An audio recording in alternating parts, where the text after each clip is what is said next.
ಎಲ್ಲರಿಗೂ ಯುಗಾದಿ ಹಬ್ಬದ ಹಾಗೂ ಹೊಸ ವರ್ಷದ ಹಾರ್ದಿಕ ಶುಭಾಶಯಗಳು. ಹೊಸ ವರ್ಷ ಬಂದಂತೆ ಯಾರು ಬಂದಾರು, ಗಿಡ ಮರಕ್ಕೆ ಹೊಸ ವಸ್ತ್ರ ಯಾರು ತಂದಾರು.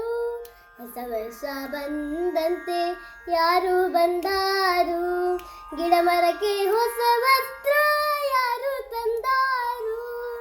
ಹಾಡೆಂದು ಕೋಗಿಲೆಯ ಕೂಗಿ ಕರೆದಾರು, ಹಾಡೆಂದು ಕೋಗಿಲೆಯ ಕೂಗಿ ಕರೆದಾರು. ಮಾವಿನ ಚಿಗುರನ್ನು ತಿನ್ನಲು ಕೊಟ್ಟಾರು, ಮಾವಿನ ಚಿಗುರನ್ನು ತಿನ್ನಲು ಕೊಟ್ಟಾರು. ಹೊಸ ವರ್ಷ ಬಂದಂತೆ ಯಾರು ಬಂದಾರು, ಗಿಡ ಮರಕ್ಕೆ ಹೊಸ ವಸ್ತ್ರ